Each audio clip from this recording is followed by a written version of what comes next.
Selamat datang ke Syaman Golf Pod. Hari ini kami akan mengumumkan satu siri baru iaitu Club Management 101. Club Management 101 ini bertujuan khas untuk memberi ilmu kepada sesiapa sahaja yang ingin bekerja dalam industri golf dan juga kepada pekerja-pekerja dalam industri yang ingin menambahkan ilmu dan meningkat naik dalam industri. Jadi pada episod ini dan episod-episod akan datang, kami akan bawa topik-topik seperti golf admin, golf operations, course maintenance, golf tournament, membership, F&B, sports facilities dan juga retail dan pro shop. Jadi seperti yang tuan-tuan tahu, ini adalah departmen-departmen biasa yang terdapat di dalam sesebuah golf club. Sama ada golf club besar ataupun kalau golf club kecil mungkin tak sebanyak itu departmen ini. Walau bagaimanapun, ikuti YouTube Syaman Golf Pod dan pada playlist Golf Club Management 101 untuk mengikuti siri-siri yang bermanfaat ini. Jadi pada episod yang pertama hari ini, kami akan bawakan seorang yang berpengalaman jauh selama 30 tahun dan beliau juga adalah seorang presiden kepada Golf Club Managers Association of Malaysia dan General Manager kepada Tasik Puteri Golf and Country Club sekarang. Okey, Assalamualaikum, selamat datang ke Syaman Golf Pod. Hari ini kita bersama General Manager Tasik Puteri yang mana beliau juga adalah presiden kepada Golf Club Manager Association of Malaysia. Yes, presiden GC MAM. Dan selamat datang Encik Effendi Nur Effendi Razlan. Terima kasih Cik Rizman kerana menjemput kami mewakili golf club di Malaysia dan juga mengambil kesempatan untuk menemu bual untuk pengetahuan ramai mengenai bagaimana untuk mengurus dan juga mentadbir sebuah golf club lah. Kemungkinan banyak kan orang main golf ni dia cuma nampak dari segi keseronokan, tapi dari segi kepayahannya untuk membuatkan orang seronok tu jarang orang tahu. Saya telah belajar di US, graduate tahun 95 bidang golf, dan juga dari situ saya secara ringkasnya saya bermula bekerja tahun 95 di Meru Valley Golf Club dan seterusnya saya bergerak hingga ke 12 golf club untuk mencapai kejayaan saya sehingga kini. Dan berada di tahap yang saya ada di sini adalah perjalanan yang panjang lah. Dan selama 30 tahun saya berada dalam industri ini, banyak pengalaman manis dan pahitnya saya kena lalui untuk memastikan kejayaan dan status yang saya berada di tahap ini. So itu adalah secara ringkasnya lah. Kadang-kadang ada orang panggil General Manager, kadang-kadang ada orang panggil Club Manager. Boleh tak Encik Fendi terangkan sikit apa itu perbezaan antara General Manager dengan Club Manager? Okey, General Manager dengan Club Manager ni usually ni orang kata lebih kurang sama je. Dia depend pada job responsibility dengan facilities yang dijaga, size facility yang dijaga, size property yang dijaga. Jika club tu besar, dia mungkin ada General Manager dan dia mungkin ada Club Manager bersama dan dibahagikan kepada responsibility yang berasingan. Di mana Club Manager akan menjaga operation dan General Manager akan menjaga dari segi planning keseluruhannya lah, lebih kepada reporting, planning dan keseluruhan. Jadi perbezaan dua tu agak ketara jika club dia besar. Tetapi kalau club tu yang jenis sederhana ataupun jenis biasa, Club Manager juga buat kerja yang sama seperti General Manager. Betul. Dia tak ada beza. Cuma sebabkan club tu saiz dia sederhana, so keperluan sebagai Club Manager tu dah mencukupi. Jika club tu besar di mana melebihi 10,000 golfers satu bulan ataupun melebihi 5,000 ke 6,000 golfers satu bulan, dan dia memerlukan dua General Manager dan Club Manager. Dia terpulang pada syarikat lah, dan di mana General Manager ni usually-nya akan melaporkan kepada Board of Directors lah, kepada Board of Directors, mana dia akan melaporkan secara monthly dan quarterly. So itu adalah perbezaan antara Golf Manager dengan General Manager dengan Club Manager. Ada yang private club, ada setengah ni members club, ada setengah government, public Apa perbezaan antara semua? Now, kat Malaysia ni kita ada, tak silap saya, ada 4 jenis. Di mana kalau katakan di Malaysia ada 3 jenis, silap. Kalau di Malaysia kita ada government club, nombor 1. Government club ni usually-nya club yang melibatkan komiti. Melibatkan komiti di mana setiap tahun ada AGM. Bila government club ni, dia berunsurkan kepada pengurusan general manager ni hanya menguruskan operasi, tapi decision dibuat oleh komiti. Contoh-contoh seperti KJNS, Royal Selangor, Kelab Rahman Putra, itu adalah klub-klub golf yang government club. Members club ke? Members club. Members club. Dan apabila kita melihat dari segi members club ni, dilantik oleh members dan dibawa under ROS. So bila ada ROS ni, Register of Society ni, dia orang setiap tahun kena ada AGM lah. So bila ada AGM ni, dia kena ada presiden, dia kena ada treasurer, dia kena ada komiti untuk menguruskan pentadbiran kelab seharian, dan general manager ni sebagai membantu komiti ni untuk melaksanakan idea-idea daripada pihak komiti. Itu adalah government club. Members club. Government members club lah. Kalau ikutkan dari segi yang kedua, iaitu proprietor club, di mana private dan proprietor ni ialah dia ada members dan dia juga open to public. So bila dia ada members ni, maknanya members mempunyai hak untuk menggunakan facilities secara percuma dalam bentuk bayaran sebagai seorang members. Dan juga kita ada kategori public di mana setiap kali dia nak pakai facilities dia kena bayar. So that's called proprietor club, di mana dia ada members dan dia juga open to public. So dia tak sama macam tadi tu. Macam members club tu hanya members saja untuk dapat main, dan cuma members guest saja yang dapat main kat golf club tu. Tapi di proprietor club ni, dia boleh members saja main, members guest pun boleh main, dan juga public pun boleh datang main. Itu beza antara dua club ni. Yang ketiga ialah public golf course. Bila kata public golf course ni, siapa-siapa pun boleh masuk lah. Jadi bila siapa-siapa boleh masuk ni, maknanya kita akan terima berbagai kategori of pemain golf lah di seluruh Malaysia, dan juga diuruskan oleh pengurusan secara sepenuhnya. Tidak ada komiti. Tapi walaupun public golf course, saya rasa dia masih dipunyai sama ada oleh government atau oleh private, cuma dia tak ada membership. Ya, betul. Private public golf course ni basically dia boleh diuruskan oleh government, dia boleh diuruskan oleh private, cuma dia tak ada members. Tak ada komiti. Tidak ada komiti yang menguruskan dia, hanya pengak pengurusan saja. So itu lebih mudah lah. The general manager have full power kat situ. Correct. Jadi pada setiap kali Cik Fendi masuk ke kelab tu, kalau orang masuk baru tempat kerja kan, apakah ada benda pertama atau what are the things yang Cik Fendi nak buat, untuk plan nak buat, untuk nak make sure that the club runs smoothly lah basically? Usually kalau kita tengok dari segi permulaan, kalau saya masuk sebuah golf club tu, mula-mula kita kena dapatkan vision lah. Vision daripada board of directors ataupun daripada owner. Apakah keperluan yang dia perlukan terhadap golf club ni? That's nombor 1. Yang kedua, selepas saya masuk saja golf club, saya akan berjumpa dengan semua staff-staff saya termasuk HOD untuk mengetahui masalah dan keperluan untuk yang diperlukan oleh kelab ni. Jadi di situ saya dapat tahu secara internally apakah yang berlaku dan bagaimana untuk memperbetulkan sebelum saya berjumpa kali kedua dengan pihak directors, board of directors ataupun owner, untuk memberitahu dia dari segi marketing strategi saya bagaimana untuk improvekan tempat ni. Itu memang penting, sebab kalau kita masuk golf club dan terus menguruskan golf club tanpa mengetahui vision ataupun mission club daripada pihak board of directors ataupun owner, kita akan menghadapi masalah jika benda tu bertentangan dengan direction yang diberi. So itu paling penting kalau kita masuk golf club lah.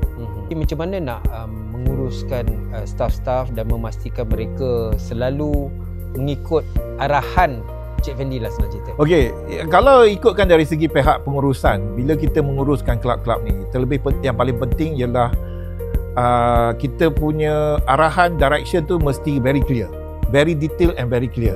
kebanyakan problem yang kita alami di pihak pengurusan adalah arahan yang diberi agak general, agak loose dan tidak menepati kehendak ataupun keperluan customer expectation. So bila benda ni berlaku, kita akan mendapat result yang kurang memuaskan lah. Jadi bila kita mulakan pekerjaan, bila kita nak sesuatu perkara tu berlaku, kita kena bagi arahan tu very detail dari pihak atasan dulu. Kita pergi kepada HOD kita, pengurusan kita dulu, kita bagi tahu okey, setiap department ni ini keperluannya awak kena perlu buat, dan juga bagaimana nak buat benda ni. Sebab kebanyakan HOD ni tidak memahami cara pengurusan yang you nak, yang sebagai general manager tu nak. Jadi bila kita bagi arahan secara general, jadi bila dia buat benda yang lain, benda tu tak menepati. So bila kita bagi arahan tu, kita kena bagi arahan seperti mana yang kita perlukan secara detail pada permulaan, mungkin dalam masa 3 ke 4 bulan. Selepas tu dan kita boleh lihat dari segi perkembangan mereka, dan kita boleh lepas tangan sedikit demi sedikit untuk mereka menjalankan tugas mereka dengan lebih mudah. Jadi pada pihak mulanya kita harus beri arahan secara terperinci kepada pihak HOD, dan juga kita kena menemu bual juga pekerja-pekerja kita di sebelah bawah secara berkumpulan untuk mengetahui bahawa arahan kita tu diterima ke tidak, supaya arahan daripada pihak atas telah diberi, arahan yang di pihak bawah telah diberi juga. Jadi dari situ kita boleh dapat tahu yang mana arahan kita dah sampai ke bawah, dan kita boleh tengok result dia secara perlahan, ataupun perubahan tu secara ada kemajuan lah. Jadi itulah yang kita perlu buat jika kita nak pastikan sesuatu kejayaan tu berlaku. Ada owner, board directors, you know. Ya, betul. Apa lagi level-level yang ada dalam setiap kelab ni? Okey, pada the most priority is the owner and the board of directors lah, because they are the shareholders. So basically bila sebagai general manager ataupun club manager, kita kena memastikan bottom line tu sentiasanya menunjukkan ada positif ataupun bergerak ke arah positif. Jadi setiap bulan bila kita melihat dari segi progress club kita ni, kita kena tahu bahawa owner dan board of director ni walaupun dia orang tidak berada di club, tetapi kita sentiasa kena report, kena update. Dia board of director meeting biasanya berapa lama? Board of director meeting selalu buat quarterly ya. Quarterly, dan top management selalunya monthly. Tetapi secara detail dia, kalau ikutkan secara layman lah orang cakap kan, kita kena selalu update. Bos kita kena selalu update supaya dia tahu yang kita nak plan buat benda ni. Kita nak plan sekarang ni dah ada WhatsApp group. Betul, dah ada WhatsApp. Kita boleh WhatsApp kata, bos, this is what we plan this week, this is the progress of what we did last week. So bila kita ada communication tu, jadi proses kerja tu jadi mudah. Bila masalah tiba adalah bila kita buat kerja senyap-senyap. Bila buat kerja senyap-senyap, tiba-tiba pihak pengurusan atas kata, kenapa benda ni saya tak tahu. Itu bila tibanya masalah yang akan jadi kepada semua pengurus lah. Kadang-kadang kita kena anggapkan kalau saya owner, apa yang kita expect daripada dia. Kan kita have to put ourselves untuk dia dalam dia punya shoe. Owner ni nak spend duit banyak ni. Betul. Nak bagi kita duit ni, tapi kita tak bagi tahu dia apa kita nak guna. Kalau saya bagi duit saya berjuta dan saya tak tahu apa staff saya buat, risau saya. Merah, biru, hijau. Risau. Bukan sikit duit tu. Okey, tadi kita sampai ke board director. Yes. Biasa kita ada bawah lagi di. Okey, bila kita level yang bawah ni seperti HOD, managers. Komiti ada. Itu kalau club members. Kalau club yang sekarang ni, kalau kita look at priority club, kita go on board of directors, lepas tu kita ada license committee. License committee ni kalau selalu ni proprietor club lah, dia ada members dan dia ada public. Itu kita ada license committee, di mana kita akan laporkan pada license committee ni perkara-perkara yang terbaru yang akan terjadi. Saya anggapkan liaison committee ni, mereka ni adalah wakil rakyat kepada members. Betul. Dan mereka ni juga setiap hari dia ada di bawah, dia akan report kan. Mereka ni juga ada juga faktor yang mengatakan orang kata apa ni? involved dalam kita punya result. Kalau mereka ni tak tahu dan mereka ni tak puas hati dengan cara yang perubahan yang kita buat, oh masalah besar tu. Kelab tu memang masalah besar. Jadi license committee ni memainkan peranan penting. Jadi selalunya saya sebelum saya pergi ke license committee meeting, saya akan brief dulu sebelum meeting. Jadi supaya mereka ni bila masuk license committee dia tak melompat. Jadi kita akan brief, dia kata okay, this is the plan. Jadi kita dah bagi tahu dia sedikit.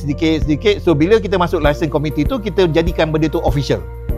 Supaya license committee ni jangan melompat ketika meeting dan mereka tidak marah.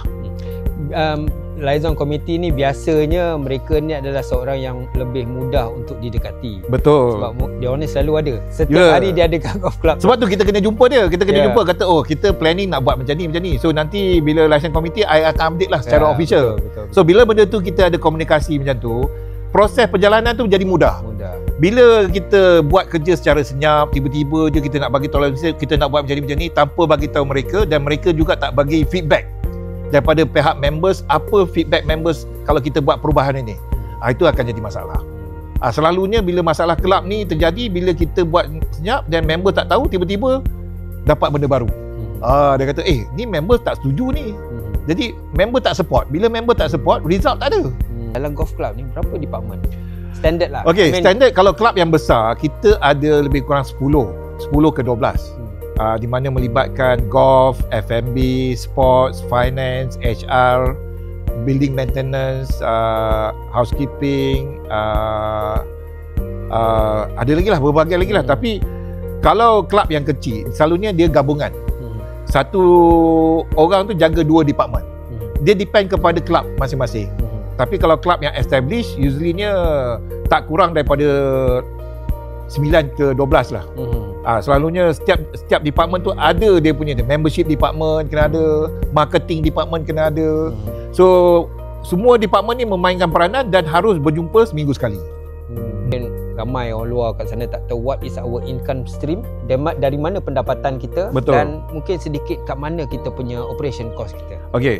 Kalau kita ikutkan sebagai golf club, bila kita melibatkan dari segi golf club, semestinya golf tu dia punya main revenue lah. Core value dia adalah golf club.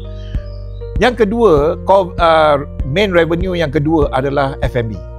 So golf ni adalah faktor utama sebab harga golf ni kalau ikutkan satu orang, kalau katakan average 100 ke 150 harga, dia lebih kurang macam satu bilik hotel. Tetapi dalam golf ni dia pakai 4 jam je. Hotel satu hari 24 jam. Jadi harga hotel ni dengan golf ni lebih kurang sama je. Cuma kita jual selama 4 jam je. Sebab kita ada session pagi dan session petang. So revenue golf tu adalah keutamaan yang paling penting. F&B ni ialah sebagai backup. Jika orang main golf mesti nak makan, dah lapar. Jadi kita gunakan F&B ni sebagai backup. Dan juga kita ada banqueting untuk memastikan kita punya banquet hall ni sentiasa ada ketika hari weekend, ada wedding, ada seminar, ada training, di mana kan ini akan menampung sedikit sebanyak revenue kita pada hujung bulan ataupun hujung tahun. Jadi core value dia ialah tetap golf, yang kedua adalah F&B, dan yang ketiga adalah membership. Kalau ikutkan membership dekat Malaysia ni, kita dah orang kata sampai ke tahap maksimum dah. Sebab tu kalau you tengok dalam industri Malaysia ni, golf ni kebanyakannya orang dah beli second hand market. Jadi nak jual golf membership brand new ni susah sangat. So fokus kepada golf club pada waktu sekarang ni adalah transfer fee. So berapa banyak transfer kita boleh buat dalam satu tahun. Our cost tu biasa kat mana? The cost of running a golf club. Cost of running golf course ni usually biasa lah. The main issue is the fixed cost is always the golf course. Golf course ni adalah, banyakkan orang tak tahu. Ingat golf course, orang kena faham, kebanyakan golfer kena faham. Golf course ni adalah benda yang hidup. Setiap hari kena bagi makan, setiap hari kena bagi minum. Macam manusia juga. Belum campur dia nak pergi klinik ke gitu. Belum tahu lagi dia sakit kat mana. Lepas tu kita pula kena memastikan kalau kita nak bagi ubat yang murah ke nak bagi ubat yang mahal. Jadi bila kita melibatkan fixed cost ni, kita punya perbelanjaan setiap bulan tu memang dah ada. Pakai tak pakai memang dah ada. Jadi kepada pihak pengurusan golf club, saya nasihatkan, jika kita dah tahu itu fixed cost kita kena memastikan marketing strategi kita melibatkan keseluruhan. di mana tak semestinya kita tak pakai maknanya kita tak rugi. Rugi dah tetap rugi kalau tak pakai. Betul. Sebab harga tu dah memang kita nak pakai, kita bajet untuk katalah satu bulan kita bajet untuk 12,000 round untuk 36 lubang, ataupun 7,000 round untuk 27 lubang, ataupun 6,000 round ke untuk 18 lubang. So pakai tak pakai 6,000 round tu kalau tak utilize, fixed cost tu tetap kena bayar. Jadi marketing strategi tu kita kena lihat dari segi kalau tak pakai, tang situlah kita jual murah. Yang mana kita pakai, kita remain harga yang mahal. Sebab tu saya nasihatkan golf club, jika kita nak buat promotion tu, pastikan kita lihat dari segi orang kata the peak hours dengan non-peak hours. Bila non-peak hours tu kita jual lah murah, janji kita penuh, janji ada orang. Yang peak hours tu jangan turunkan harga, maintain. Sebab harga bergantung kepada quality golf course. Banyakkan pihak pengurusan, dia bila melihat dari segi golf course ni, dia sentiasa nak jual mahal saja. Tetapi kita tak boleh katakan tak semua orang yang boleh mampu main sebelah pagi. Tak semua orang yang boleh mampu harga RM300. Sebab tu bila kita melihat dari segi marketing strategi di Malaysia, kemungkinan besar Cik Rizman mungkin bajet sebulan boleh mampu harga yang boleh main golf RM200 punya harga. Setengah orang yang mampu yang harga RM500 punya harga. Setengah orang yang mampu below RM100 punya harga. Jadi kita kena lihat dari segi value golf course tu. Kalau maintenance value golf course tu tinggi dan harga value kita tinggi, yes, kita jual dengan harga mahal. Tetapi apa salahnya bila tak ada orang datang main, kita jualkan harga rendah sikit supaya kita dapat capture market yang tak dapat datang. Betul. Yang boleh datang tu memang dia mampu. Yang tak dapat datang ni, kalau you jual murah, yang tak dapat datang ni lah yang akan datang. The way dia boleh cover sikit mungkin food, F&B dia makan. Betul kan? Jadi ada occupied daripada kita kosongkan, tak ada orang main, dan kita paksa juga bayar fixed cost kita. Betul. Cik Fendi adalah presiden kepada GC MAM. Boleh tak bagi tahu sikit apa itu GC MAM? Okey, Golf Club Managers Association ni of Malaysia ni dah lama ditubuhkan. Jadi kita sebagai komiti GC MAM ni, kita punya role adalah nombor satu adalah memastikan training antara semua golf club ni conduct training. Kita kena memastikan semua training untuk golf employees, golf club managers, staff dia lah, semua sekali lah, supaya kita dapat menaikkan standard golf di Malaysia. So GC MAM ni bukan saja sebagai persatuan ni, kita juga melihat dari segi training dan juga kita melihat dari segi menjaga kepentingan golf club di Malaysia. Di mana jika ada berlaku apa-apa sebarang problem, kita akan duduk berbincang bersama dengan golf club lain, dan juga kita akan mendapatkan feedback, dan kita mewakili golf club akan berjumpa dengan pihak kerajaan atau pihak NGO ke untuk berbincang untuk menyelesaikan sesuatu masalah. Jadi kita sebagai orang perantaraan antara golf club dengan pihak kerajaan ataupun NGOs untuk meminta bantuan ke ataupun membuat training ke. Itulah tugas-tugasan kami, kepentingan kami lah sebagai GC MAM. Perbincangan hari ini adalah untuk kita nak tunjuk ke orang bahawa seorang club manager atau GM ni sebenarnya dia pun datang daripada bawah. Boleh tak Encik Fendi terangkan what it takes to be a club manager, a good club manager, or what it takes to be a good general manager in golf club? Saya ni pahit manis kerja di dalam golf industri ni macam-macam ada. Saya start daripada golf coordinator, daripada kerja angkat barang, settlekan masalah orang, jumpa members, selesaikan ni, jadi driver, semua ada lah. Jadi saya kepentingan sebelum nak jadi general manager ni, kita seharusnya mengalami perjalanan tu. Sebab tanpa mengalami perjalanan tu, kita tak tahu kepayahan staff-staff kita. Sebab bila kita berada di atas dan kita tak tahu kepayahan staff-staff kita yang di bawah ni, macam mana dia buat kerja tu susah, kita susah nak evaluate kerja-kerja dia. Macam saya pernah kerja di satu golf club ni, di mana saya sebagai golf manager, saya lah juga kadang-kadang bantu F&B, dan saya jugalah angkat meja, angkat kursi. Sebab kita nak tahu macam mana perasaannya nak angkat meja, nak susun meja, nak tahu berapa banyak kursi, berapa banyak meja, nak susun meja macam mana. So benda tu adalah pengalaman yang seharusnya kita belajar. Kita tak boleh menganggapkan bila saya jadi general manager saya boleh bagi arahan saja. Tak jadi macam tu. Kita kena tahu dari segi macam mana bermulanya golf club ni, macam mana nak jadikan perkara tu daripada kosong kepada benda. Itu satu kepentingan yang kita mesti tahu. And then satu lagi ialah kita sebagai nak belajar kita punya ni adalah mengetahui keadaan semasa. Itu pengalaman yang harus dipelajari secara stages lah. Macam saya ni, kalau saya pergi ke sebuah golf club, saya dapat tahu golf club ni perlukan apa. Tapi pengalaman ni tidak ada dalam buku. Ya, betul. Memang tak ada dalam buku. Apa yang saya belajar ni semua melalui pengalaman saya daripada 12 golf club yang saya dah bekerja. Jadi daripada 12 golf club saya bekerja ni, saya tahu kelab ni perlukan macam ni, kelab ni perlukan macam ni. Jadi saya cuba gunakan setiap kelab punya kepentingan tu kepada kelab yang baru. Jadi bila saya masuk sebuah kelab ni, saya tahu kepayahan staff tu macam mana, bagaimana nak jadikan kelab ni successful, dan apa keperluan kelab ni untuk dari segi marketing strategi dia. Semua ni harus take time. Tak boleh orang kata terus pandai, memang tak ada lah. Tak pernah lah saya kata orang masuk terus pandai, tak ada. Apa pandangan atau pendapat Cik Fendi berkenaan industri golf di Malaysia? We talk about the club management, the golf clubs lah, not the players lah, the golf club. Apa masa depan golf club di Malaysia?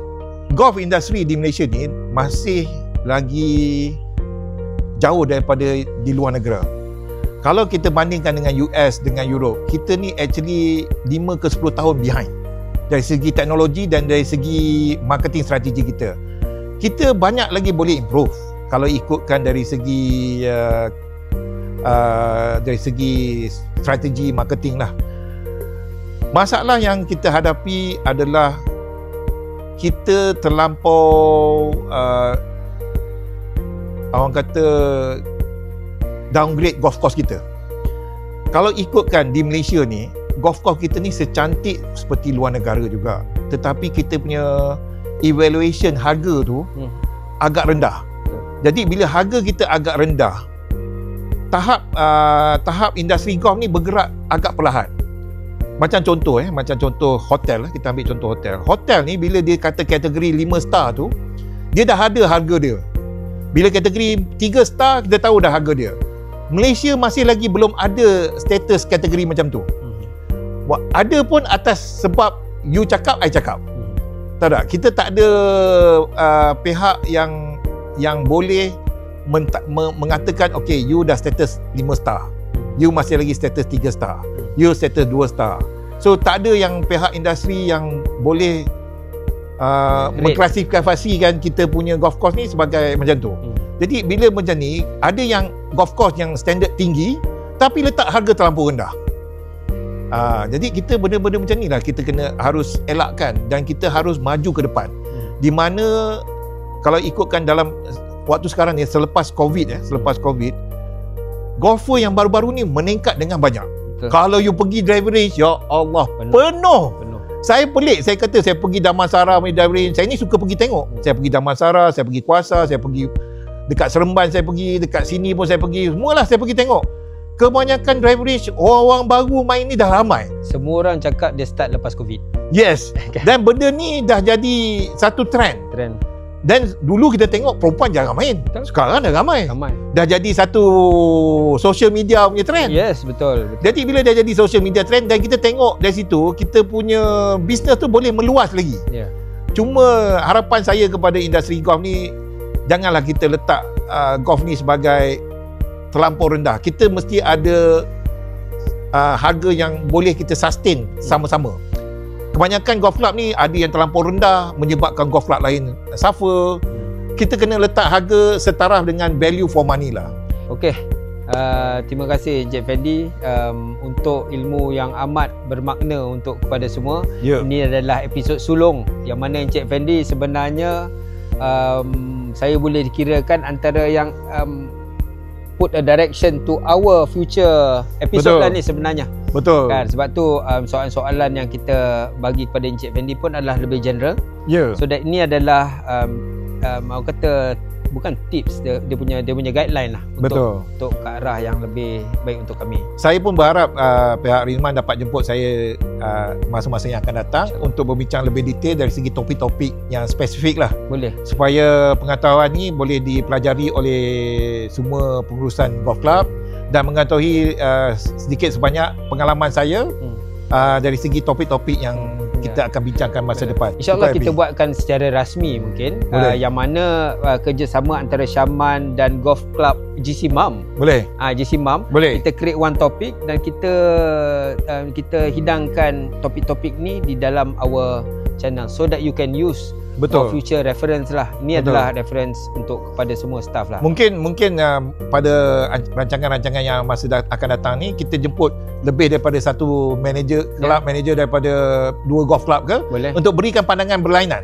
Jadi taklah semestinya pandangan saya ni betul. Mungkin ada pandangan orang lain berbeza. Jadi kita jemput dari segi GC Mam ni kita ada berbagai golf club yang available yang boleh bantu dan minta pihak Cik Rizman untuk jemput kami lah. Boleh InsyaAllah. Terima kasih banyak-banyak. Okey. Terima kasih kepada semua. Kita jumpa di pada episod yang akan datang. Terima kasih. Okay. Thank you.